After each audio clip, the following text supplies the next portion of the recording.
എല്ലാവർക്കും പുതിയൊരു വീഡിയോയിലോട്ട് സ്വാഗതം. ഇപ്പം കൊട്ടിയൂർ ഉത്സവം നടന്നുകൊണ്ടിരിക്കുകയാണല്ലേ. നിങ്ങൾ എത്ര പേര് ഈ തവണ കൊട്ടിയൂർ പോയിട്ടുണ്ട്? ഞാൻ ഇന്ന് പറയാൻ വന്നത് കൊട്ടിയൂർ പോയവർക്കും ഇനി പോകാനുള്ളവർക്കും ഒക്കെ ഉപകാരപ്പെടുന്ന ഒരു കാര്യമാണ്. പോയിട്ടുള്ളവർക്കാണെങ്കിൽ ഇനി അടുത്ത വർഷം ചിലപ്പോൾ ഉപകാരപ്പെടും. ഇത്തവണ ഇനി പോകാനുള്ളവരാണെങ്കിൽ നിങ്ങൾക്ക് ഈ തവണ പോകുമ്പം ഒരുപാട് ഹെൽപ്പ് ചെയ്യുന്നൊരു കാര്യമാണ്. എന്താണെന്ന് വെച്ചാൽ നിങ്ങൾ കൊട്ടിയൂരിൽ പോകുന്ന സമയത്ത് കണ്ണൂർ ജില്ലയിൽ തന്നെ വളരെ പ്രധാനപ്പെട്ട കുറേ ക്ഷേത്രങ്ങളുണ്ട്. അപ്പോൾ നിങ്ങൾ കൊട്ടിയൂരിൽ പോകുമ്പം അവിടെ കൂടി ഒന്ന് സന്ദർശിക്കണം. കാരണം അതിമനോഹരമായതും ഒരുപാട് പ്രാധാന്യമുള്ളതുമായിട്ടുള്ള ക്ഷേത്രങ്ങളാണ് ഞാൻ ഈ പറയാൻ പോകുന്നത്. പോയവരാണെങ്കിൽ നിങ്ങൾക്കത് അടുത്ത വർഷം പോകുമ്പോൾ അത് ഹെൽപ്പ് ചെയ്യും. ഇനി പോയിട്ടില്ലെങ്കിൽ നിങ്ങൾ കൊട്ടിയൂരിൽ പോകുമ്പം ഈ ക്ഷേത്രങ്ങൾ കൂടി ഒന്ന് കണ്ടിട്ട് പോകണം. അപ്പം അധിക പേരും കൊട്ടിയൂരിൽ പോകുമ്പം അവിടെ പറശ്ശിനിക്കടവ് പോകാറുണ്ട്, മറ്റ് ക്ഷേത്രങ്ങളൊന്നും സന്ദർശിക്കാറില്ല. പക്ഷേ പ്രാധാന്യമുള്ള കുറേ ക്ഷേത്രങ്ങൾ കണ്ണൂരുണ്ട്. നമുക്കത് ഏതൊക്കെയാണെന്ന് നോക്കിയാലോ. അപ്പോൾ ആദ്യത്തെ ക്ഷേത്രം മുത്തപ്പൻകാവാണ്. അത് പറശ്ശിനിക്കടവ് മുത്തപ്പൻ ക്ഷേത്രം അധിക പേരും പോകുന്നതായിരിക്കും. രാജരാജേശ്വര ക്ഷേത്രം, അത് രാജരാജേശ്വരനാണ് കേട്ടോ. അധിക പേരും പറയുമ്പം ഒരുപാട് പേര് രാജരാജേശ്വരി എന്ന് പറയുന്നത് കേൾക്കാറുണ്ട്. അങ്ങനെയല്ല, രാജരാജേശ്വരനാണ്, പരമശിവനാണ്. ഇപ്പം നിങ്ങളവിടെ പോയാൽ ഈ അടുത്ത കാലത്തായിട്ട് അവിടെ ഒരു വെങ്കല പ്രതിമ, ശിവന്റെ ഒരു പൂർണ്ണകായ പ്രതിമയൊക്കെ അനാച്ഛാദനം ചെയ്തിട്ടുണ്ട്. മനോഹരമായൊരു പ്രതിമയാണ്. അതുപോലെ തന്നെ ഒരുപാട് പ്രാധാന്യമുള്ള ക്ഷേത്രമാണ്. അടുത്ത ക്ഷേത്രം എന്ന് പറയുന്നത് തൃച്ചംബരം ശ്രീകൃഷ്ണ ക്ഷേത്രമാണ്. മൂന്നാമത്തതായിട്ട് വരുന്നത് കാഞ്ഞിരങ്ങാട് വൈദ്യനാഥ ക്ഷേത്രം, അതുപോലെ തന്നെ മാടായിക്കാവൊക്കെ ഒരുപാട് പ്രാധാന്യമുള്ള ക്ഷേത്രങ്ങളാണ്. പിന്നെ വരുന്നതാണ് ചെറുകുന്ന് അന്നപൂർണേശ്വരി ക്ഷേത്രം, അതുപോലെ തന്നെ പെർളശ്ശേരി സുബ്രഹ്മണ്യ ക്ഷേത്രം. പെർളശ്ശേരി ക്ഷേത്രത്തിനൊക്കെ പ്രാധാന്യം ഒരുപാടുണ്ട്, ഞാൻ പറഞ്ഞുതരാം. പിന്നെയാണ് മാമാനിക്കുന്ന് മഹാദേവി ക്ഷേത്രം, പിന്നെ മൃദംഗശൈലേശ്വരി ക്ഷേത്രം, അത് ഒരുപാട് പ്രാധാന്യമുള്ള ഒരു ക്ഷേത്രമാണ്. പിന്നെ വരുന്നതാണ് കടലായി ശ്രീകൃഷ്ണ ക്ഷേത്രം, അതുപോലെ തന്നെ തലശ്ശേരിയിൽ വരുന്ന ജഗന്നാഥ ക്ഷേത്രം. ഇതൊക്കെ ഞാൻ പ്രധാനപ്പെട്ട ക്ഷേത്രങ്ങൾ മാത്രം പറഞ്ഞതാണ്. അപ്പം ഇതിൽ ഞാൻ പറയാൻ വിട്ടുപോയ ക്ഷേത്രങ്ങളൊക്കെ ഉണ്ടാവും. അപ്പം നിങ്ങൾക്ക് അങ്ങനെ ഏതെങ്കിലും ഞാൻ വിട്ടുപോയിട്ടുണ്ടെങ്കിൽ അതൊന്ന് പറയണം. അപ്പോൾ ഓരോ ക്ഷേത്രത്തിൻ്റെയും പ്രത്യേകത എന്തൊക്കെയാണെന്ന് ഞാൻ ജസ്റ്റ് നിങ്ങൾക്കൊന്ന് പറഞ്ഞുതരാം. ആദ്യം പറഞ്ഞത് മുത്തപ്പൻകാവാണ്. ഈ മുത്തപ്പൻകാവ് സ്ഥിതി ചെയ്യുന്നത് നമ്മുടെ കണ്ണൂർ ജില്ലയിലെ തന്നെ വളപട്ടണം നദിയുടെ തീരത്തായിട്ടാണ്. മുത്തപ്പൻ എന്ന് പറയുന്നത് വിഷ്ണുവിൻ്റെയും ശിവന്റെയും ചൈതന്യം ഒത്തുചേരുന്ന ഒരു പ്രതിഷ്ഠയാണ് അവിടുത്തെ മുത്തപ്പൻ എന്ന് പറയുന്നത്. സാധാരണയായിട്ട് നിങ്ങൾ അവിടെ പോയിട്ടുണ്ടെങ്കിൽ നിങ്ങൾക്ക് കാണാൻ പറ്റും, വേട്ടക്കാരന്റെ ഭാവത്തിലാണ് മുത്തപ്പനെ നമുക്ക് അവിടെ കാണാൻ വേണ്ടി സാധിക്കുക. അപ്പോൾ കണ്ണൂരിലെ തന്നെ ഏറ്റവും പ്രധാനപ്പെട്ട ഒരു തീർത്ഥാടന കേന്ദ്രമാണ് പറശ്ശിനിക്കടവ് മുത്തപ്പൻ ക്ഷേത്രം എന്ന് പറയുന്നത്. രണ്ടാമത്തത് കണ്ണൂർ ജില്ലയിൽ തളിപ്പറമ്പിൽ സ്ഥിതി ചെയ്യുന്ന രാജരാജേശ്വര ക്ഷേത്രമാണ്. നേരത്തെ ഞാൻ പറഞ്ഞ പോലെ പരമശിവനാണ് അവിടുത്തെ പ്രതിഷ്ഠ. ഒരുപാട് വർഷത്തെ പഴക്കമുള്ള അതിപുരാതനമായ ഒരു ക്ഷേത്രമാണ്. അതുപോലെ തന്നെ കേരളത്തിലെ 108 ശിവക്ഷേത്രങ്ങളിൽ ഒന്നുകൂടിയാണ് രാജരാജേശ്വര ക്ഷേത്രം എന്ന് പറയുന്നത്. ഏകദേശം 9ാം നൂറ്റാണ്ടിലാണ് ഈ ഒരു രാജരാജേശ്വര ക്ഷേത്രം നിർമ്മിച്ചത്. കാണാനും നല്ല ഭംഗിയുള്ള ഒരു ക്ഷേത്രമാണ്. അവിടുത്തെ ഒരു വാസ്തുവിദ്യ എന്നൊക്കെ പറയുന്നത് നമ്മൾ നോക്കി നിന്ന് പോകുന്ന പോലത്തെ ഒരു ക്ഷേത്രം കൂടിയാണ്. അപ്പോൾ നിങ്ങൾ ഇനി കൊട്ടിയൂരിൽ പോകുമ്പം രാജരാജേശ്വര ക്ഷേത്രം കൂടെ പോകാൻ മറന്നു പോകരുത്. പിന്നെ വരുന്ന പ്രധാനപ്പെട്ട ക്ഷേത്രമാണ് ഞാൻ നേരത്തെ പറഞ്ഞ തൃച്ചംബരം ശ്രീകൃഷ്ണ ക്ഷേത്രം. സാധാരണ ശ്രീകൃഷ്ണൻ എന്ന് പറയുമ്പോൾ നമ്മുടെ മനസ്സിൽ വരുന്ന ഭാവം എന്ന് പറയുന്നത് വളരെ സൗമ്യനായി ചിരിച്ചുകൊണ്ട് നിൽക്കുന്ന ശ്രീകൃഷ്ണനായിരിക്കും. പക്ഷേ തൃച്ചംബരം ക്ഷേത്രത്തിന് ഒരു പ്രത്യേകതയുണ്ട്.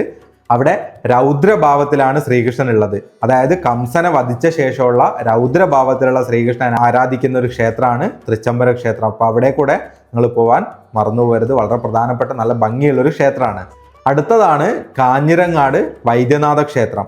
കാഞ്ഞിരങ്ങാട് വൈദ്യനാഥനാണ്. അപ്പോൾ വൈദ്യനാഥൻ എന്ന് വെച്ചാൽ ശിവനാണ്. അവിടുത്തെ പ്രത്യേകത എന്താണെന്ന് വെച്ചാൽ ശിവൻ വൈദ്യഭാവത്തിലിരിക്കുന്ന ക്ഷേത്രമാണ്. അപ്പം അസുഖങ്ങൾക്ക് അതുപോലെയുള്ള കാര്യങ്ങളൊക്കെ വന്ന് ആളുകൾ പ്രാർത്ഥിക്കുന്ന ഒരു ക്ഷേത്രമാണ് കാഞ്ഞിരങ്ങാട് വൈദ്യനാഥ ക്ഷേത്രം. ഈ ഒരു ക്ഷേത്രവും കേരളത്തിലെ 108 ശിവക്ഷേത്രങ്ങളിൽ പ്രധാനപ്പെട്ട ഒന്നുകൂടിയാണ്. പിന്നെ മറ്റൊരു കാര്യം എന്ന് വെച്ചാൽ അവിടുത്തെ പ്രധാനപ്പെട്ട ഒരു ചടങ്ങാണ് ആറുഞായർ എന്ന് പറയുന്നത്. ഈ ചടങ്ങിൽ പങ്കെടുക്കുന്നത് അസുഖങ്ങളൊക്കെ മാറാൻ കാരണമാവുമെന്നാണ് ആളുകൾ വിശ്വസിക്കുന്നത്. പിന്നെ കണ്ണൂരിൽ വരുന്ന വളരെ പ്രധാനപ്പെട്ട ഒരു ക്ഷേത്രമാണ് മാടായിക്കാവ്. ഇതിനെ തിരുവർക്കാട് ഭഗവതി ക്ഷേത്രം എന്ന് കൂടെ വിളിക്കുന്നുണ്ട്. അവിടുത്തെ പ്രത്യേകത കേരളത്തിലെ തന്നെ ഏറ്റവും പ്രധാനപ്പെട്ട ഒരു ശാക്തേയ സമ്പ്രദായം പിന്തുടരുന്ന ക്ഷേത്രമാണ് മാടായിക്കാവ്. നിങ്ങൾ ഒരുപാട് വീഡിയോയിലൊക്കെ കണ്ടിട്ടുണ്ടാവും. അവിടെ കോഴിയിറച്ചി പ്രസാദമായിട്ട് കിട്ടുന്ന ക്ഷേത്രം എന്നൊക്കെ പറഞ്ഞിട്ട് ഒരുപാട് റീലുകളൊക്കെ കാണാറുണ്ട്. അത് ഈ മാടായിക്കാവാണ്. അതായത് കേരളത്തിലെ ശാക്തേയ സമ്പ്രദായങ്ങൾ പിന്തുടരുന്ന ക്ഷേത്രങ്ങളുടെ ഒരു മാതൃസ്ഥാനം കൂടിയാണ് മാടായിക്കാവ്. പിന്നെ വരുന്നത് ചെറുകുന്ന് അന്നപൂർണേശ്വരി ക്ഷേത്രമാണ്. അന്നപൂർണേശ്വരി ക്ഷേത്രം എന്ന് കേൾക്കുമ്പോൾ നമ്മൾ വിചാരിക്കും അവിടുത്തെ ഏറ്റവും പ്രധാനപ്പെട്ട പ്രതിഷ്ഠ ദേവിയാണെന്ന്. പക്ഷെ അങ്ങനെയല്ല. അവിടെ പ്രധാനപ്പെട്ട പ്രതിഷ്ഠ എന്ന് പറയുന്നത് മഹാവിഷ്ണു ആണ്. പ്രധാന പ്രതിഷ്ഠ മഹാവിഷ്ണു ആണെങ്കിലും അവിടെ ദേവിയും വളരെ പ്രാധാന്യമുണ്ട്. അങ്ങനെ ഒരു പ്രാധാന്യം കൂടി, അതായത് മുഖ്യ പ്രതിഷ്ഠയുടെ പേരിലല്ലാതെ അറിയപ്പെടുന്ന ഒരു ക്ഷേത്രം കൂടിയാണ് അന്നപൂർണേശ്വരി ക്ഷേത്രം. അത് ചെറുകുന്നാണ് സ്ഥിതി ചെയ്യുന്നത്, കണ്ണൂർ ജില്ലയിലെ ചെറുകുന്നിലാണ്. ഇതും വളരെ പ്രധാനപ്പെട്ട ഒരു ക്ഷേത്രമാണ്. പിന്നെ ഞാൻ അടുത്ത പറഞ്ഞ ക്ഷേത്രമായിരുന്നു പെർളശ്ശേരി സുബ്രഹ്മണ്യ ക്ഷേത്രം. ഈ പെർളശ്ശേരി ക്ഷേത്രത്തിന്റെ പ്രത്യേകത സുബ്രഹ്മണ്യ സ്വാമിയോടൊപ്പം തന്നെ നാഗ ആരാധനയ്ക്ക് വളരെ പ്രാധാന്യമുള്ള ക്ഷേത്രമാണ്. ഈ നാഗദോഷങ്ങളായിട്ട് ബന്ധപ്പെട്ടൊക്കെ ആളുകൾ ഒരുപാട് വരികയും അതിനുള്ള പരിഹാര ക്രിയകളൊക്കെ ചെയ്യുകയും ചെയ്യുന്ന ഒരു ക്ഷേത്രമാണ് പെർളശ്ശേരി ക്ഷേത്രം. വളരെ മനോഹരമായിട്ടുള്ള ഒരു ക്ഷേത്രം കൂടിയാണ് ഈ പെർളശ്ശേരി സുബ്രഹ്മണ്യ ക്ഷേത്രം. പിന്നെ വരുന്നതാണ് മാമാനിക്കുന്ന് മഹാദേവി ക്ഷേത്രം. ഇത് കണ്ണൂർ ജില്ലയിൽ ഇരിക്കൂറിലാണ് ഈ ഒരു മാമാനിക്കുന്ന് ക്ഷേത്രം സ്ഥിതി ചെയ്യുന്നത്. ഇവിടെ ഏറ്റവും കൂടുതൽ ആളുകൾ വരുന്നത് ഈ മാംഗല്യ ഭാഗ്യത്തിനും അതുപോലെ സന്താനങ്ങളില്ലാത്തവരൊക്കെയാണ് കൂടുതലായിട്ട് ഈ ക്ഷേത്രത്തിലോട്ട് വരുന്നത്. അതിനു വേണ്ട പരിഹാര ക്രിയകളൊക്കെ ചെയ്യുന്ന വളരെ പ്രധാനപ്പെട്ട ഒരു ക്ഷേത്രമാണ് മാമാനിക്കുന്ന് ക്ഷേത്രം. പിന്നെ കണ്ണൂർ ജില്ലയിലെ വളരെ പ്രധാനപ്പെട്ട ഒരു ക്ഷേത്രമാണ് മൃദംഗ ശൈലേശ്വരി ക്ഷേത്രം എന്ന് പറയുന്നത്.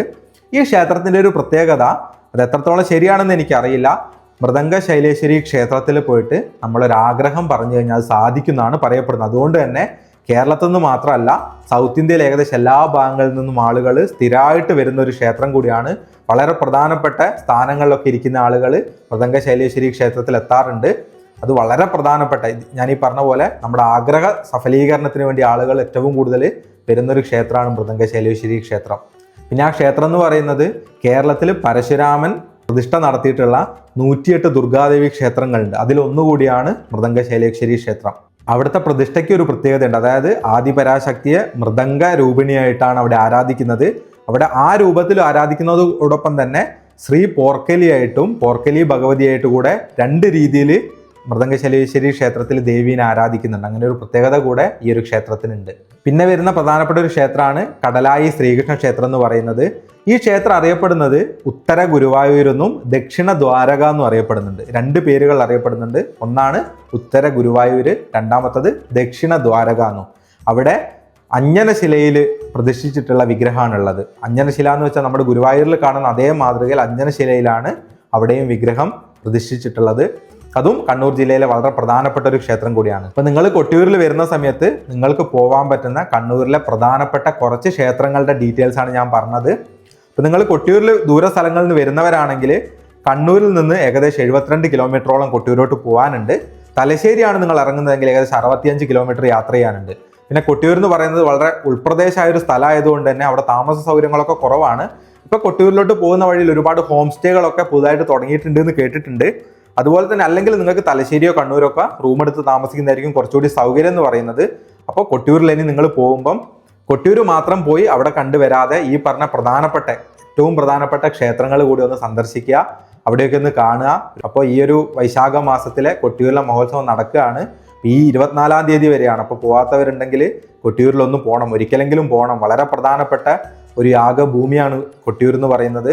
അപ്പോൾ കൊട്ടിയൂരിനെ നമ്മൾ ദക്ഷിണ കാശി എന്നൊക്കെ വിളിക്കാറുണ്ട്. അപ്പോൾ അത്രത്തോളം പ്രാധാന്യം കൊട്ടിയൂരിനുണ്ട്. പോകുന്ന സമയത്ത് ഈ ക്ഷേത്രങ്ങൾ കൂടി ഒന്ന് സന്ദർശിക്കുക. എന്നിട്ട് നിങ്ങളുടെ അഭിപ്രായങ്ങൾ, നിർദ്ദേശങ്ങളൊക്കെ ഒന്ന് കമൻറ്റിൽ പറയുക.